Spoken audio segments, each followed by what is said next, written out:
पुरानी डायरी में हर हफ्ते खोलते हैं हम एक नया सफ़ा, एक नया राज और एक नई कहानी। अगर आपको ये सफ़र पसंद आए तो चैनल सब्सक्राइब कर लीजिए।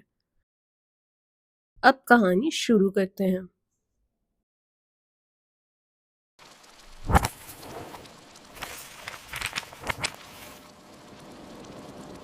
ये वाक़या मेरी अम्मी की ज़ुबानी सुना हुआ है।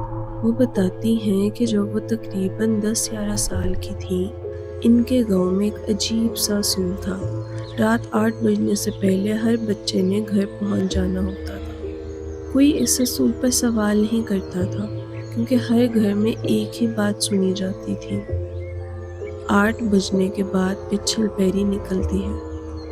बुजुर्ग कहते थे वो कभी पहले ही हमला नहीं करती, पहले आम इंसान बनकर सामने आती है।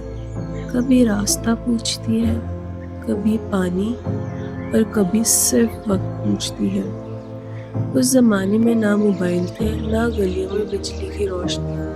शाम ढलते ही पूरे गांव पर ऐसी खामोशी उतरती थी कि दूर किसी बैल की घंटी या किसी कुत्ते के भौंकने की आवाज़ भी साफ सुनाई देती थी। एक दिन बारिश के बाद मौसम बहुत खुशगवार था। मेरी अम्मी और उनकी सहेली खेलते खेलते गांव से काफ़ी दूर निकल गई। चारों तरफ गन्ने के खेत थे। कच्ची पगडंडियां बारिश से भीगी हुई थी। खेल में इतनी मगन हुई कि वक्त का एहसास ही ना रहा। जब आसमान पर काले बादल मज़ीद गहरे होने लगे तो अम्मी ने घबरा कर कहा, चलो बहुत देर हो गई है। दोनों तेजी से वापस चलने लगी। रास्ता तकरीबन सुनसान था। हवा भी अचानक बंद हो गई। गन्ने के पत्ते जो अभी तक हिल रहे थे एकदम साकित हो गए। इसी खामोशी में इन्हें काफी फासले पर एक औरत दिखाई दी। सर पर सफेद दुपट्टा, हाथ में मिट्टी का गड्ढा, बिल्कुल वैसे ही जैसे गांव की कोई आम औरत हो। वो रास्ते के किनारे खामोश खड़ी थी, जैसे किसी का इंतजार कर रही हो। अचानक उसने ऊंची आवाज में पुकारा, ओ बच्चियों, जरा वक्त तो बताना। अम्मी की सहेली बेफिक्री से हंसकर बोली, अभी 7 भी नहीं बजे। इतना कहना था कि रास्ते के किनारे लेटे हुए 2 आवारा कुत्ते एकदम उठकर खड़े हो गए। पहले उन्होंने उस औरत की तरफ देखकर जोर जोर से गड़ाना शुरू किया। फिर अचानक दोनों ने दुम दुबा ली और आहिस्ता आहिस्ता पीछे हटने लगे। अम्मी कहती हैं, मैंने अपनी पूरी जिंदगी में किसी कुत्ते की आंखों में ऐसा खौफ नहीं देखा था। उसी लम्हे अम्मी की नज़र उस औरत के पाँव पर पड़ी और उनके दिल से जैसे सीने में रुक गया।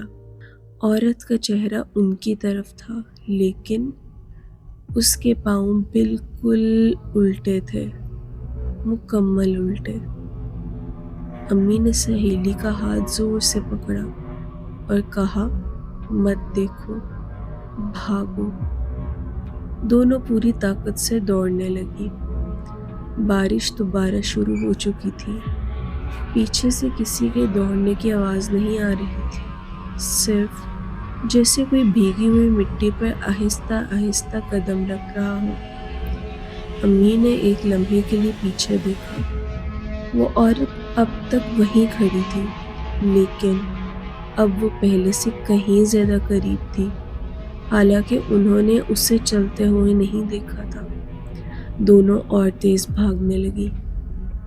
इसी दौरान अम्मी को अपने कान के बिल्कुल करीब एक सरगोशी सुनाई दी। वक्त क्या हुआ है? उन्होंने फौरन पलट कर देखा। वहाँ कोई भी नहीं था, बस बारिश और खाली रास्ता।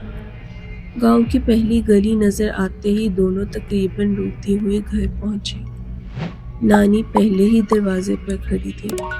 उन्होंने फौरन दोनों को अंदर खींचा और कुंडी चढ़ा दी। अम्मी मुसलसल एक ही बात दोहरा रही थी, नानी, उसके पाँव उल्टे थे।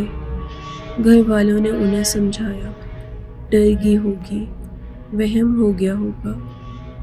آخر وہ 8 بجنے سے پہلے گھر پہنچ گئی تھیں، لیکن جیسے ہی گھڑی نے 8 بجائے، پہلے دروازے پر 3 ہلکی دستکیں ہوں، پھر بالکل خاموشی، اتنی گہری خاموشی کہ گھر کے اندر سب کو اپنی اپنی سانسوں کی آواز سنائی دینے لگی، اور اگلے ہی لمحے کسی نے پورے زور سے دروازہ پیٹنا شروع کر دیا۔ دروازہ لرزنے لگا، دیواروں سے مٹی جھڑنے لگی، صحن میں بندھی بھینس بے چین ہو کر زور زور سے سانسیں لینے لگی، اور گھر کے کونے میں بیٹھی مرغیاں ایک دم پھڑپڑا اٹھیں۔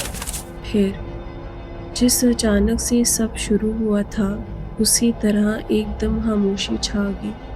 5 منٹ، 10 منٹ، کوئی آواز نہیں۔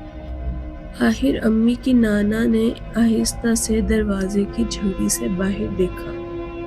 باہر کوئی بھی نہیں تھا، مگر اگلی صبح جب دروازہ کھولا گیا تو گیلی مٹی پر صرف 4 قدموں کے نشان تھے، چاروں الٹے، اور دروازے تک آ کر ختم ہو جاتے تھے۔ واپس جانے والے قدم کہیں بھی نہیں تھے۔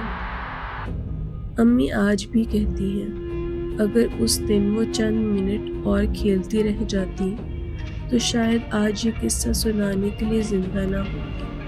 اور ہمارے گاؤں میں آج بھی ایک بات کہی جاتی ہے، اگر کبھی سنسان راستے میں کوئی اجنبی تم سے وقت پوچھے تو پہلے اس کے پاؤں ضرور دیکھ لینا۔